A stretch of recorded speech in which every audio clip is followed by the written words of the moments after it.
Global Dynasty 160, home of entrepreneurs. Try the newest, cheapest, and fastest delivery na express service. Introducing Moto Express PH. You can now leave your shopping and delivery needs with us without much exposure and interaction to people outside. Mapa-grocery items, medicines, foods, and other essentials and halal certified products, kami na ang mamimili at maghahatid sa'yo. Sinisigurado na ligtas, in good and quality condition ang mga pabili o orders sa delivery service na iyong i-avail. Para sa maayos at mabilis na delivery at order mo, ipamoto mo na. Download Moto Express PH app through Google Play that is built to deliver beyond your expectation. Tara na dito sa Moto Express. Dahil moto mo to.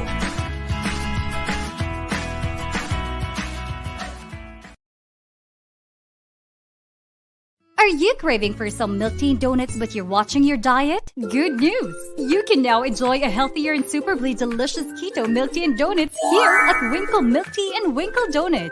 Has fewer calories, so it's good for the health and diet conscious and controlling weight. Why choose Winkle Milk Tea and Winkle Donut? The first halal certified milk Winkle Teas and Winkle Donut in the Philippines. The first healthy keto milk tea franchise in the Philippines.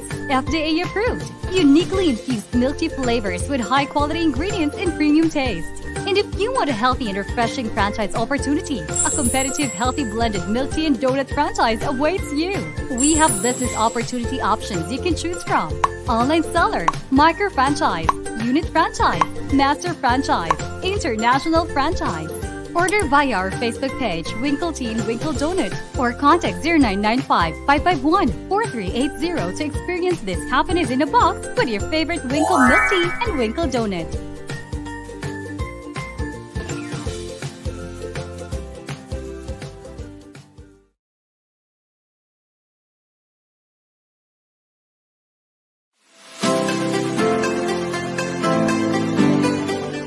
Hello everyone, today I'm going to teach you on how to register in our platform.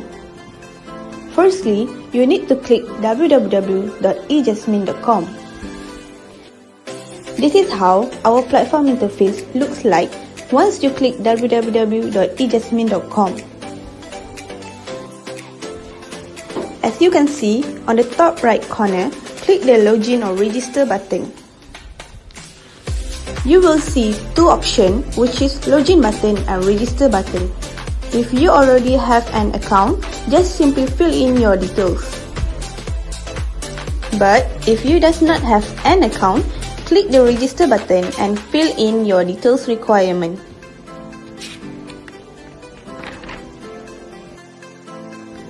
If you are interested for becoming a vendor, you can click become a vendor button below. For vendor registration, you need to complete the details requirement. If you have halal certificate, you need to upload it on this section. Last but not least, once you have completed all the detail requirements, just click the register button. Thank you.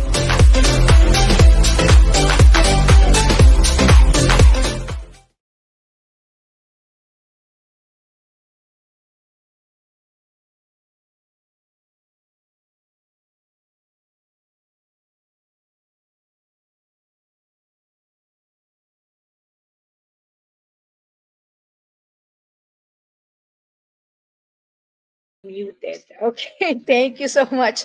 Sorry for that. Again, this is your host, Teachers Bureau, and thank you for BBN and GPTV. Ayan po. I don't have any host for today, and we are just going to talk about topics that is, of course, deemed necessary, not only for entrepreneurs, but also for future entrepreneurs of our country, and that is the students. Ayan po. So hindi lang naman kasi tayo nakatingin sa mga entrepreneurs na. We are also looking into those who are, of course, would like to be entrepreneurs in the future. And this is our students. Sabi nga ni Gat Jose Rizal, ang ang mga estudyante daw o ang kabataan ay pag-asa ng ating bayan. Ayan. Okay, so I am going to start our discussion for today on applied economics. Okay po. Let's have a video. Is economics? The typical first-year student walks into his first economics class with very little idea of what economics is. He might have heard something like, economics is the study of money, or economics is another word for accounting, or economics is hard, don't take that class. But none of those are true.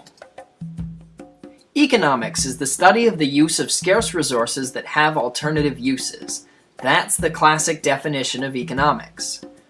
Basically, there are people, and people need resources to fulfill their desires. These resources cannot be infinite, but the desires can be, so people need to make choices about how to use their scarce resources. Okay, so I am going to pause for a while with that video.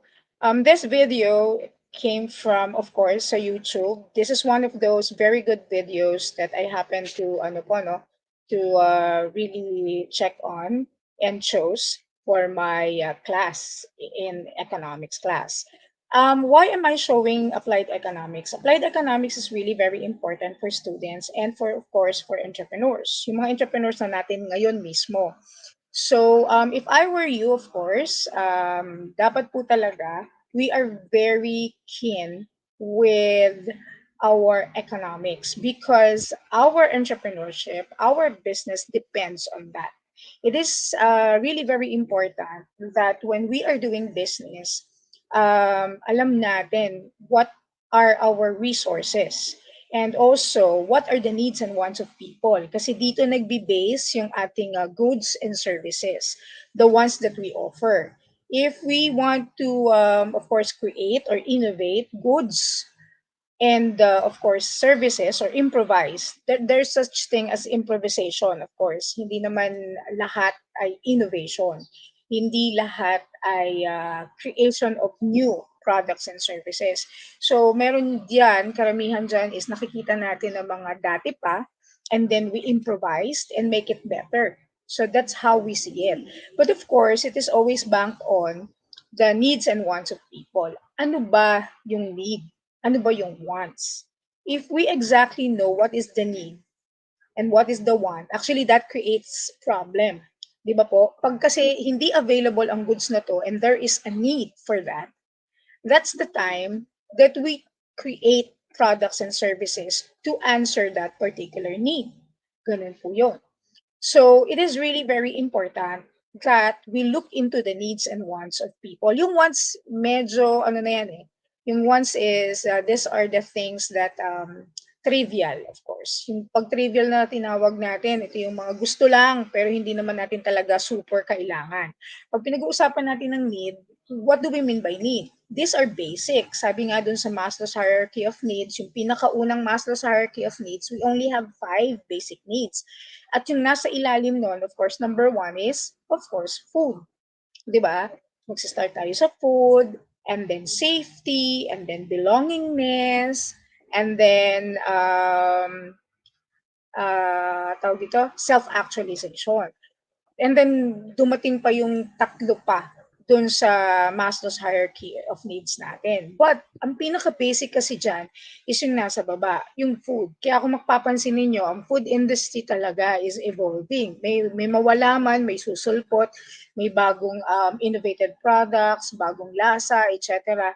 na ino-offer sa industry. Bakit? Because people are always craving for food and food is one of our most basic needs. Karamihan ng tao, of course, they really want to eat, especially sa mga ganitong sitwasyon, pandemic, very stressful. Yung trabaho natin, work from home, kaming mga teachers. Sa ganitong sitwasyon, pag very stressful, ano po ang unang nasa isip natin? Kumain. Ayan. So talagang people are looking for food. And so a lot of people are also innovating, creating, and improvising on foods that they think can be very beneficial, of course, for them and for the customers. Kaya nga po, di ba, sa service, dahil nasa pandemic situation tayo, ano po yung na-create natin na service? Deliveries. Kasi nung F2F, hindi masyadong kailangan. Kasi mas pumupunta tayo sa mall, we go malling, and then we eat. Uh, we go to certain places, tapos nagbabaan tayo ng pagkain and everything. Pero sa ngayon, what we do is we deliver. Nagpapa-deliver pala. Sorry, we don't deliver. We make delivery happen. Parang ganyan. So, we look into mga sites. Meron tayong FB. Doon natin nakikita. We look into the foods and then we call them. We ask for delivery. So, yan yung na-create nating service ngayon kasi people cannot really go out because of the scare of the pandemic situation. So kung ano yung need ngayon, doon natin tinitingnan kung anong klaseng product or service ang ating kine-create to answer that particular need. So ito yung number one sa economics. We really have to look into that. And aside from that, economics is branches out or has a two category. One is social science and two is applied economics or applied science. So what is the difference between the two? Later, malalaman po natin. Economists study these choices. All economic questions fall into one of two categories, positive and normative. Positive economics describes what is, and normative economics argues for what ought to be. So a question like, why do people use money, is a positive question, and should people use money is a normative question. Okay. The positive and the normative economics. What is? Mabuhay! Hello, Philip! Hi! Good morning! Marami pong salamat. Normative, what ought to be? And so the question is, why do people use money? And that is very, what do you call this? Common sense na lang, madali naman siyang sagutin. That makes it positive. Why do people use money? Of course, there's a need. They use money because they need to spend. They need to spend because they need something.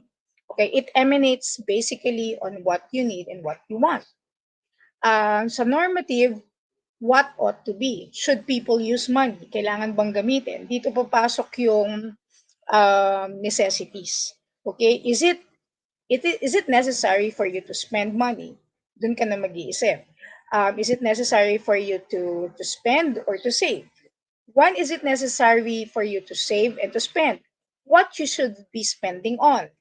By the way, nagbabago na po ang tinatawag nating necessity. Ano po? Like for example, before, ang cellphone ay wants. But now, it's no longer a want. Cellphone is no longer a want because it is already a necessity in terms of communication. Madali ka makipag-communicate sa kahit kaninong tao, especially abroad. If you have families abroad, it's easier for you to communicate with them. And it is really very necessary now that you have that on hand, especially meron kang Facebook na app na madali mong mabubuksan and you could easily communicate with your family. Before I remember when I was in tawag dito, my 20s yata yon, first year ko ng pagkakagraduate ko sa college, I was one of the PLDT operators. So kino-connect ko pa nung time because it's not yet digital that time. Okay, analog pa tayo noon. Kaya ako, when I was a PLDT operator, kino-connect ko pa yung call ng nasa Pilipinas papuntang abroad. Nasa abroad papuntang Pilipinas. But now no more because it's already digital. So what do? We could actually call them directly using our phones. Kaya nga siya DLL, ano, direct distance dialing. Ayan. At hindi na siya analog. We are already digital.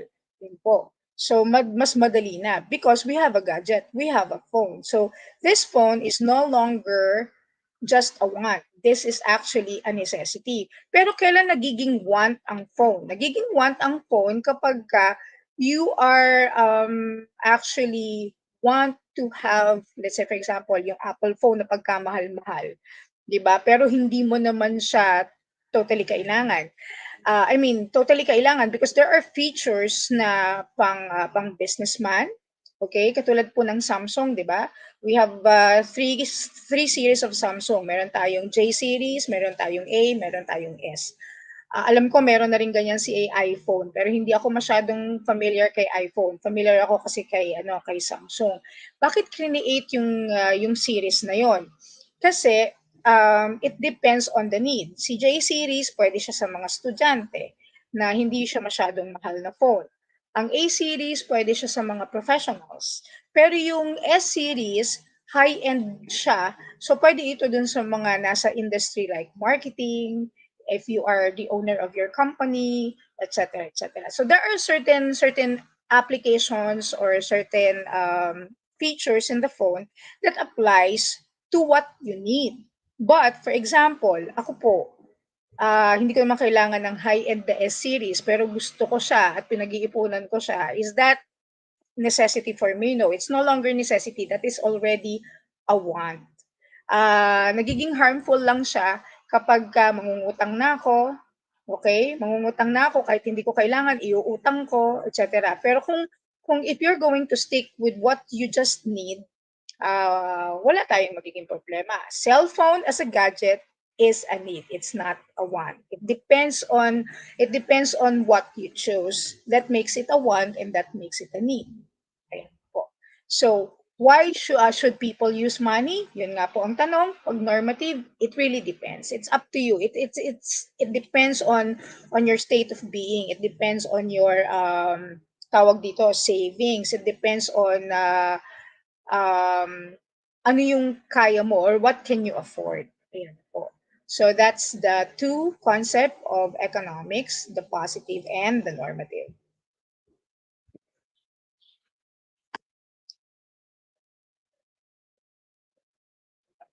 A general rule of thumb is that if your economic model has no value judgments, it's positive economics.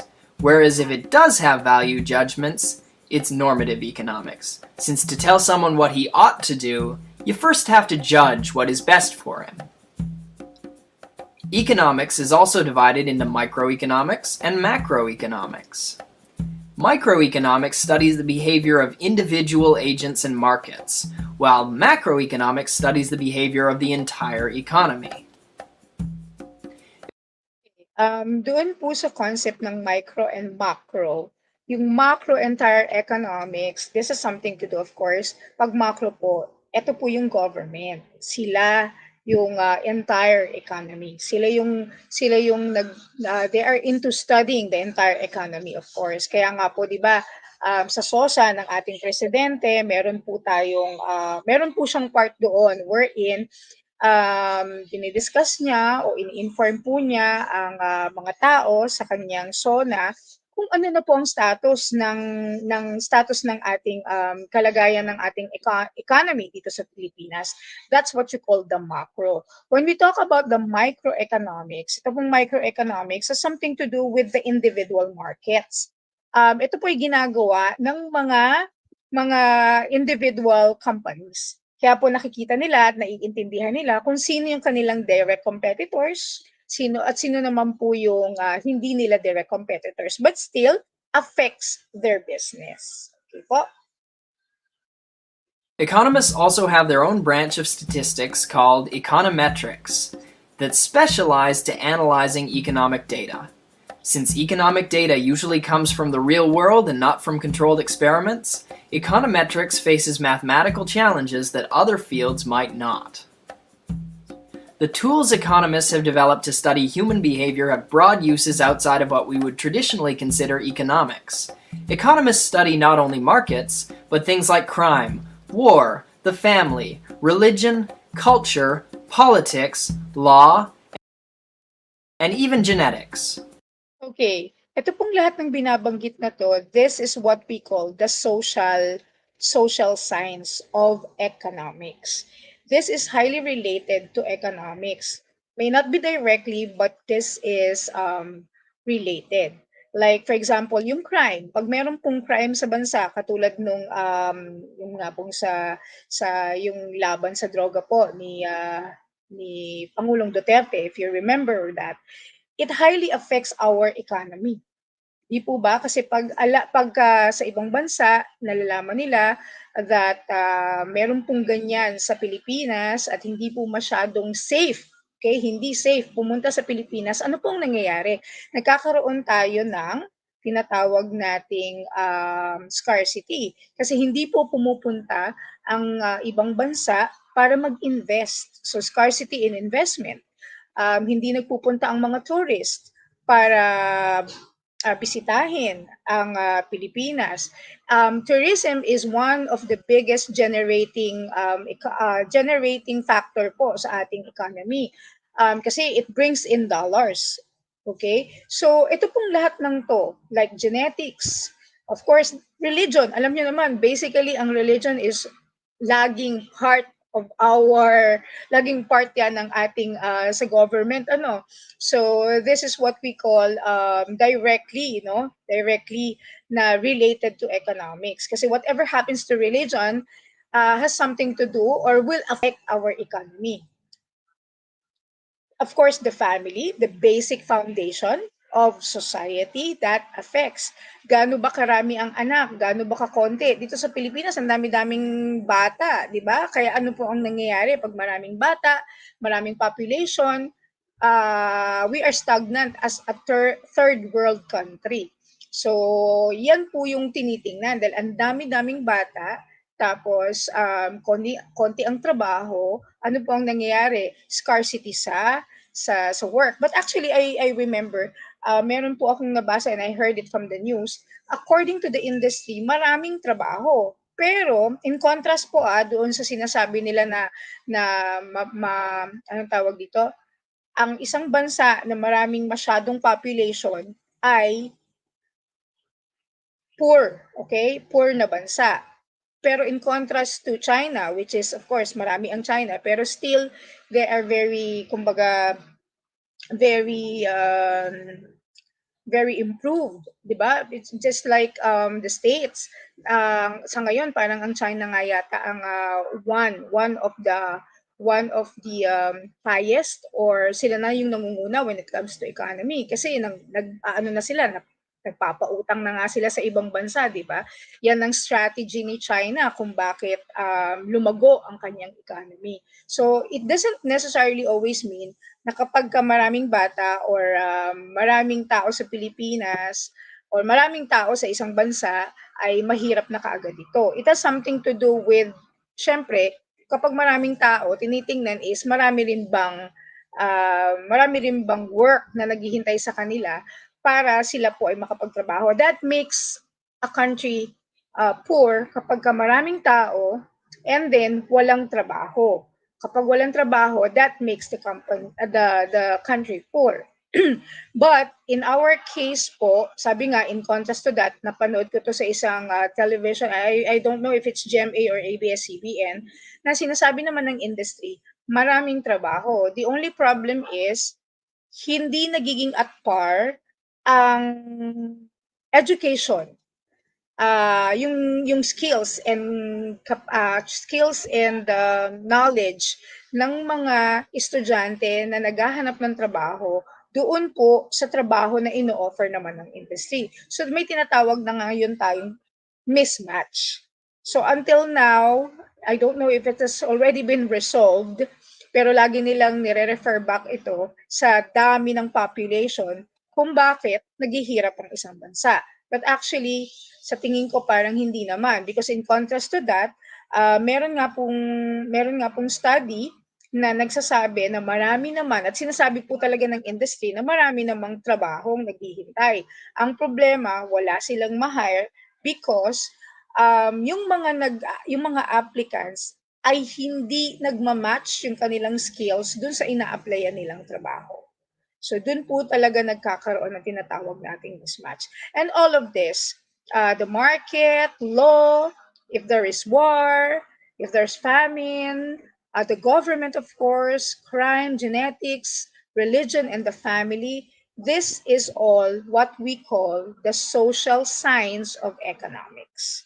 Ayan po, because this is highly related. This affects This affects economics. This affects the way we do business. Bakit natin siya pinag-aaralan? Because this affects the way we do business. For entrepreneurs, importante na alam natin to. Kasi if we are not going to be aware of this, kung hindi tayo aware sa law, hindi tayo aware sa religion, we're not aware of crimes, we're not aware of in family and the market, lahat po ito kung hindi tayo aware dito, hindi natin totally mamamanage ang ating business well. Why? Because there are certain information coming from all of this that can improve and can be deterrent to our business. So it's either it can be improved, it can improve, or it can be deterrent. So kailangan, di ba meron tayong tinatawag na SWOT analysis, yung mga students natin dyan, alam din yan ng ating mga entrepreneurs. We do SWOT analysis. At ito po ay part ng SWOT analysis, yung ating social science. We have to really know our socio-economic demographics, or else hindi natin totally mamamanage at mapaplano ang ating business. This is, of course, important. Okay po? Ayan. So let's move on. That's why it's not unusual to see papers by psychologists, sociologists, criminologists, political scientists, anthropologists, biologists, neuroscientists, or legal scholars being co-authored by economists.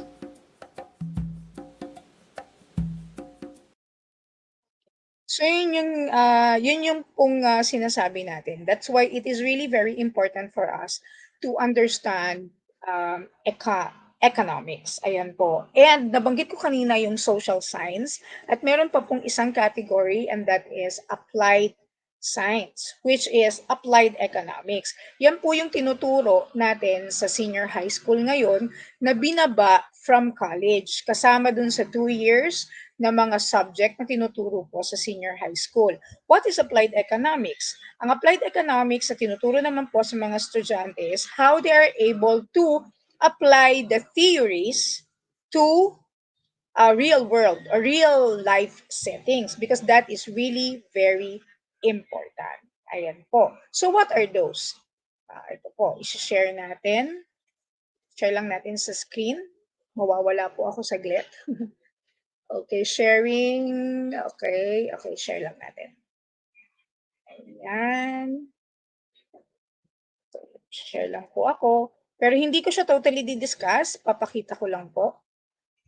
Okay. Okay. Ang dami kong files. Diba? Sobrang dami ng files ng teachers. Okay, so here it is. So, tingnan po natin dito. Let's start with this one. Kasi hindi ko kabisado kung nasaan siya. At, ayan. Ito po siya. What I'm talking about dun sa theories, we have kasi what we call the 10 principles of economics. And for students, and even for entrepreneurs natin na mga bago pa lang na nagdinegosyo ng 1 year to 2 years, I believe that this is really very important. Kapag ka nagdinegosyo tayo, dapat marunong tayong i-apply yan sa sarili natin na everyday life, of course. We only have parang 5 yata. Kasi yung unang 5 sa 10 principles of economics has something to do with individual choices. Okay? And then the next one, yung another 5 has something to do with, yung isa pala is micro, yung 5 individual, and then yung other 5 has something to do with the government, and that is already macro. So we have here the phase trade-offs. Yan, that is really very important. Pakita ko lang. And then the opportunity cost. Of course, rational people think at a margin, and then people respond to incentives.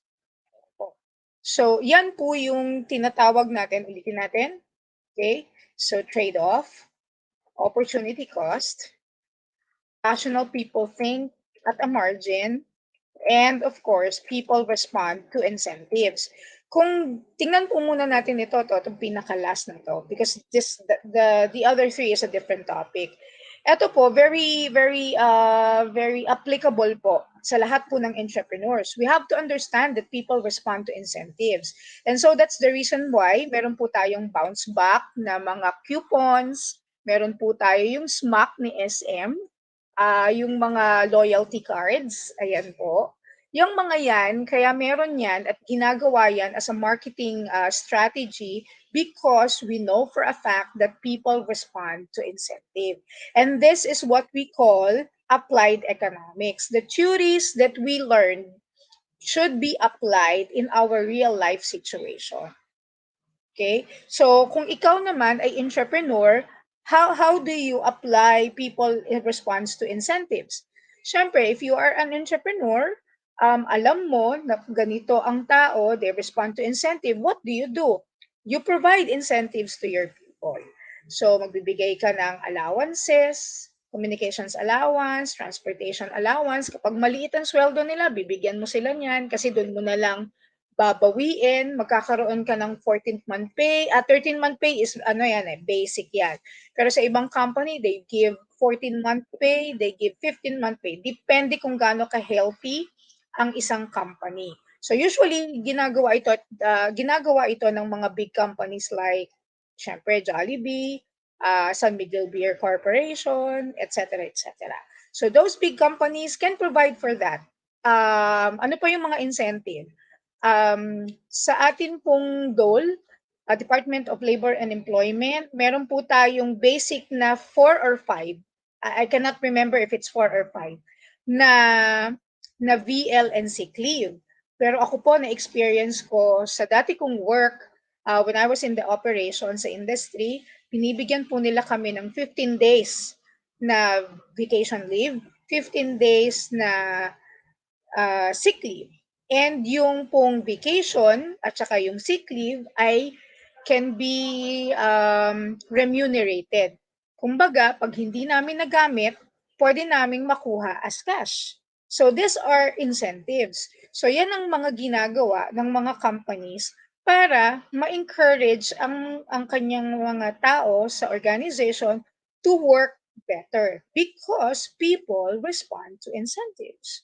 So, ganun din po sa kabuuan ng market. So, that's the reason why we have coupons, we have discounts, price slash, midnight sales, lahat po yan because people respond to incentive. Kita nyo po pagka nag-announce si SM ng midnight sale, kahit gabi na siya, di ba, talagang midnight siya, na tipong dagsaan ng tao ng 10 to 12. Ubos yun. Karamihan doon ng mga inilabas sa inventory ay nauubos at binibili talaga ng tao because they respond to incentive. This is already what we call price slash discounts. Yan po. So may discount, so mas gusto ng tao yung discount kasi sa thinking ng mga tao, nakakamura sila. And so people respond to incentive. So this is an example of theories that is applied in our real life setting. And this is what we call applied economics. Okay, stop sharing na po ako. Going back. Ayan, lalabas na ako. Ayan, okay, hello po ulit. Okay, so do we have questions? Tingnan nga po natin, baka meron akong question na hindi ko lang. Minsan po kasi, dire-diretso, meron sanang nagtatanong, tapos hindi ko naman nasasagot. Wala so far. Okay. So, ayan po, for economics na topic po natin. This is very important for entrepreneurs, of course. Hindi ibig pong sabihin topic ito sa senior high school. Hindi po ito applicable sa atin. Ito po ay very much applicable to us and we should know very well our economics. As I've said po kanina, yung demographics, especially if we are going to do SWOT analysis, it is really very important for us to understand our socio-economic demographics. Because if not, mahihirapan po tayong magplano. Kasama po kasi yan dun sa SWOT. Di ba po, ang SWOT natin is strength, weakness, threats, and opportunities. Anything that is outside the organization, yan po ang kailangan nating maintindihan kasi that affects directly our business. So yung strength po that is inside the company, yung weakness inside the company, yung threats and opportunity that is outside the company. So we have to understand what are the threats that is deterrent to our managing our business, and what are the opportunities that we can bank into so that we can expand and improve our business. Okay? Para naman sa mga estudyante, very important ang applied economics, katulad nga ng sinabi ko sa kanina, katulad ng sa incentives, kasi pinag-aaralan natin yan. Yung incentives na binanggit ko kanina for the entrepreneurs, binabanggit din yan sa organizational management. How are you going to manage efficiently your people? So, we provide incentives. Binanggit yan dun sa organizational management. So, I hope students can actually, this is something that will ring a bell to you. Marirecall ninyo kasi hindi man namin directly tinuro dahil wala kaming face-to-face with you, but this is actually in the SLM, the self-learning module na binibigay namin sa inyo, which is, of course, you need to read. Okay? These self-learning modules at saka yung mga student activity sheets na ina-upload natin sa ating GCR, because we are in the learning modular digitized learning modality. Ayan po, dahil nandito tayo ngayon sa level na yan in this pandemic situation, dapat yan binabasa natin. If you have read it, these things would ring a bell to you. Okay po. And aside from that, ang pandemic situation po na meron tayo ngayon is an example of social science that affects the business. Nakita nyo naman po kung gaano naapektuhan ng pandemic situation ang lahat ng negosyo, hindi lang dito sa Pilipinas, kundi all over the world. Ang daming namatay na negosyo, ang daming nag-downsize na negosyo, ang daming nag-declare ng bankruptcy, talagang super nakakapanghina. Why? Because people are not going out. And when people are not going out, of course, they are scared to buy. They're scared to spend money. They hold back. So meron tayong tinatawag na hoarding. Hindi sila basta-basta bibili at gagastos. Sa mga panahon na to, walang wants, puro necessity ang nasa isip ng tao. Walang wants ngayon. Why? Kasi baka lumala ang sitwasyon. Pag lumala ang sitwasyon, you need money to buy what you need. So lahat ng mga wants natin nakaset aside yan. Tsaka na ako bibili ng ganito, tsaka na ako bibili ng ganyan. Why? Because normative economics, sabi nga, what ought to be? You have yung value judgment. Meron na tayong value judgment sa panahon na to. We judge depends on what we have, what we need, and what is the situation. So, clearly, ganun po ang ating pong situation as of this time. So, ang pandemic situation is a very good example of social science of economics. And yung applied economics naman po, na tinatawag natin, yung 10 principles na yan, those are theories that we can apply, and it is being applied since time immemorial. Kahit nung panahon pa po nila Plato and Aristotle, they are the these are the classic foundation of businesses where nakuha natin kay Aristotle, kay Plato. Sino pa ba yung isa? Aristotle, Plato, and Socrates. Ayan, Socrates. So, nakuha natin sa kanila yung mga concepts on how we are able to, or we should be able to do business and handle our organization. Tapos nag-evolve na lang siya by other of course research that we have, at hindi naman po siya nawawala. Laging yung concept ay nandiyan dyan because that is the classic foundation of the concept of business. Okay, since time immemorial, binabanggit na po yung time na yan. Hindi ko lang matandaan exactly for now kung sino sa kanilang tatlo yung nagbigay ng concept of incentive. Okay po. Yung concept of incentive also nandiyan din yan sa Maslow's hierarchy of needs. Kung titingnan po ninyo, konektado naman siya. So hindi siya mahirap maintindihan para po sa mga talaga pong nag-aaral ng business. Ayan po. But for those na hindi po masyadong inclined to studying business, hindi nyo kailangan magpunta sa school. There are a lot of books that you can read. I know of someone who never goes to college, pero ang dami niyang alam. Why? Because of reading. So yun, basa lang ng basa. Because in reading, you learn a lot. So mga estudyante, please, alam ko, lagi nyo sinasabi, naririnig ko lagi, hindi kami tinuturuan. Bakit? Kasi walang face-to-face. Pero actually, yung tinuturo namin sa classroom, that is only a gist of what you should know. Ang dami yung pwedeng malaman if you are just going to study on your own. Actually, there's no such thing as lahat alam ng teacher. There's no such thing as lahat na ituro ni teacher. Sa loob ng 6 na buwan sa face-to-face natin, dun sa dating normal na alam natin, yung totoo po, hindi naman namin lahat na ituturo. We only provide what is essential and what is basic. So we are always encouraging all students at kahit hindi ka na estudyante, kahit you are not going to college, reading is really very important. If you read, you learn a lot kahit walang teacher. Actually. Okay po, ang purpose ni teacher inside the classroom is to provide additional inputs for the students and also to provide basic questions that would induce creative thinking kasi yun po ang importante sa mga estudyante makapag-create at makapag-deeper analyze. Yan po ang importante sa bata.